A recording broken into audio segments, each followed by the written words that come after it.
The World War Z movie is old news to most people, but just a few days ago, Paramount mentioned a sequel being one of their top priorities. World War Z 2 was cancelled back in 2019, but now with new leadership, it is once again being considered. I've been wanting to discuss this movie due to how often it's talked about when discussing zombie media. It's extremely popular even with non-zombie fans. Thanks, Brad Pitt. And though I wouldn't go as far to say it's the worst zombie movie I've ever seen, it's definitely far from my favorite. And thanks to Paramount, I now have a perfect excuse for my tangent. This movie is loosely based on the book World War Z: An Oral History of the Zombie War, which I do actually recommend, and if you're not a big reader, you can listen to it with Spotify Premium. Not sponsored. I say loosely based because they don't have much in common except for the name. So today I want to discuss where I feel the movie fell short. In order to do that, I'm going to give a quick summary of both the book and the movie, and then I'll get into my whole spiel. The book is narrated by an interviewer named Max Brooks, working for the United Nations Post-War Commission. He goes around the world asking all kinds of people their personal experiences and things they witnessed during the outbreak, the zombie war, and post-war. This book has a political tone to it, making it an interesting perspective that most zombie media misses. Normally, the government and military die automatically or are mostly destroyed with few survivors, leaving them no longer in power. This book shows us how different countries and government would deal with this kind of threat. They talk about the initial outbreak and the rumors, a time they call the Great Panic, the meeting between different countries, and how they each decided to handle it.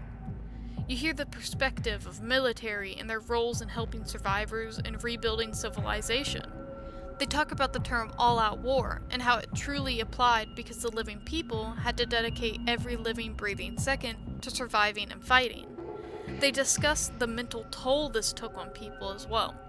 They tell us about people who cracked under the pressure, pretending to be zombies themselves called Quislings, due to what they call Z-shock, and how they were unable to be rehabilitated. We talk about feral children, abandoned, who grew up to be aggressive and violent. And lastly, soldiers who suffered emotional breakdowns. They talk about the social hierarchy collapsing, people who had fancy desk jobs, CEOs and actors, were now having to learn new jobs such as plumbers, farmers, carpenters, and other more useful jobs during the war in rebuilding civilization. This caused tension among the people, but once egos were set aside, they actually found a lot of enjoyment from these new jobs. In the World War Z universe, the zombie apocalypse dramatically changed the military's operations, leading to a shift in priorities and tactics, including transportation. Very early on, military realized a lot of their pre-existing defenses didn't work on the undead. The dead didn't scare, they didn't tire out. You couldn't just blow them up, you had to destroy the brain. They created new weapons. They called it the Lobo or the lobotomizer, from recycled steel and other methods for eliminating the threat. The book never spoke of a real cure, just how they dealt with the zombie war and life after. A few of my favorite stories, and please forgive me if I mispronounce some names here, Dr. Kwang Jingshu, who discovered Patient Zero, Christina Eliopoulos, who's a female Air Force pilot transporting supplies to remote outposts when her plane crashes, and lastly, Todd Wayno, a soldier who fought in the zombie war and survived. So that's the summarization I'm going to give you for the book. Before we get into the movie itself, I want to discuss the issues surrounding its creation. This movie experienced budget overruns, script rewrites, and clashes between the director and the cinematographer. The original ending was deemed unsatisfactory, leading to extensive reshoots and further budget increases. There were reports of a significant logistical problem related to catering on set during filming in Malta. It is reported that an entire day of filming was lost because the caterers did not have enough food for 750 extras. And lastly, 3 weeks before filming began in June 2011, director Mark Foster had not yet made critical decisions about the zombies' appearances and movement. An insider suggests that there was a lot of indecision and lack of a clear plan regarding the zombies' design at that point. This movie was a disaster during its creation, and in my opinion, it shows. And with that out of the way, it's time to give a rundown of the movie. The main character is Gary Lane, a former United Nations investigator who, in order to keep his family safe, is sent on a mission to protect virologist Andrew Vashbach and help him find patient zero and attempts to find a vaccine. But things don't go exactly as planned. Then Gary meets a former CIA agent turned crazy, who's been arrested for selling guns to the East. He brings up how Israel is quote-unquote winning this thing, as he puts it, and this piques Gary's interest.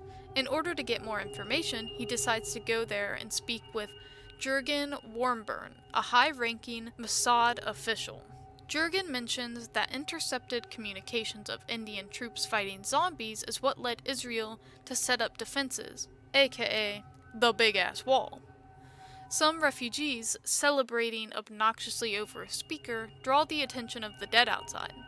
They pile up and manage to climb over the walls. Warmburn instructs Israel soldiers to accompany Jerry to a plane. Amidst the mayhem, Jerry observes zombies ignoring an elderly man and a malnourished boy, who remain motionless and untouched on the ground. One of his escorts gets bitten on the arm, and in an attempt to save her life, he cuts off her arm.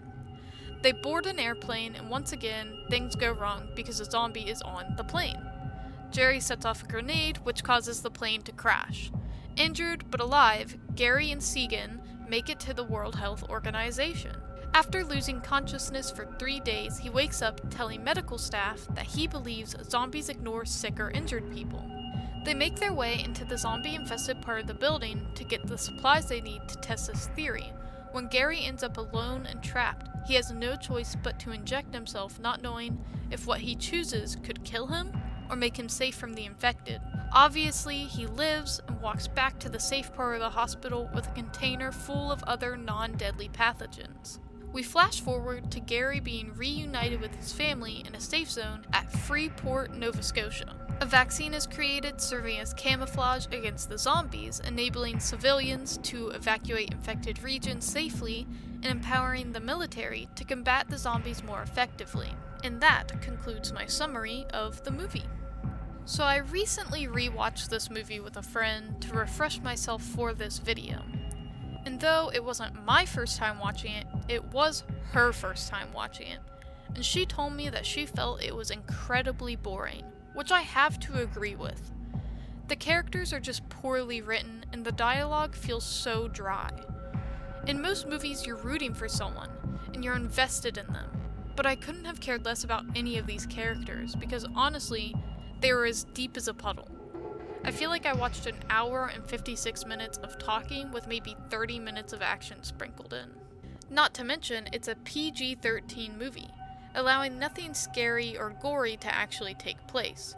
For a zombie movie, there was an extreme lack of gore, which I do believe you can make a good zombie film without tons of gore as long as the story makes up for it. Early on in the movie, they established that it takes about 10 seconds to turn, but then they abandon that and change it to a 5 to 10 minute window.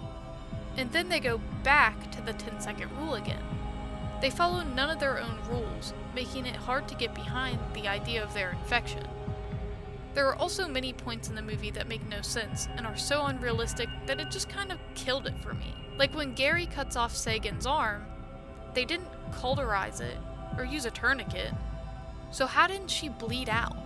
One of my least favorite scenes is the plane. How is there a zombie on the plane and why is it in the closet? Also, World War Z zombies are strong, smart, and extremely reactive to sound. So why did it stay in the closet despite all of the noise going on? And in no world would they have survived that plane crash, let alone Sagan didn't have a scratch on her. Then, after the crash, somehow they just magically knew where to go to get to the World Health Organization? And lastly, explain to me how Gary is smarter than pretty much every scientist on the planet. Explain to me how Brad Pitt put the puzzle pieces together before the scientists and doctors who spent their entire adult lives studying viruses and illnesses. Also, kinda just a personal problem, but his kids and wife were fucking annoying.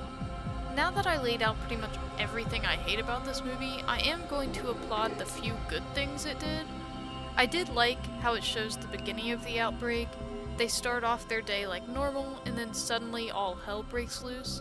I also really enjoyed the zombies in this movie. They were eerie and creepy, and pretty original for its time. I also liked the ingenuity shown when Gary makes a bayonet from a kitchen knife, and how he tapes magazines around his arm to make them harder to bite. I also found a lot of enjoyment in that crazy CIA agent and how he talks about pulling everyone's teeth so they couldn't bite. And lastly, I do enjoy the idea that the virus needs a healthy host to spread, and that's why they ignored the sick. In all, the point of this video is to talk about the potential that this movie had to be good. It could have been great, and it just sadly fell short. I mean, especially when you connect it to a book with such a strong story and well-written characters. If it was a standalone movie, maybe all of these flaws could be overlooked, but the expectations were not met, unfortunately. I really would have loved to see a movie that was more in line with the book, maybe filmed in like a documentary style, or even a short anthology series focusing on the individual stories of each person from the book. I guess what I'm really trying to say is I just wish that they would have pulled more from the original material. I'm not normally one of those people who say, "Oh, the book was so much better than the movie." But in this case, that is the truth. That is what I'm saying. I'm curious to see if World War Z 2 the movie will be more in line with the book, or if it'll just be a continuation of the story they created in the first movie. Feel free to share your opinions below about the book or the movie, and let me know if they release another World War Z movie, do you want to go see it? Until next time, this is Lost Zombie, signing off.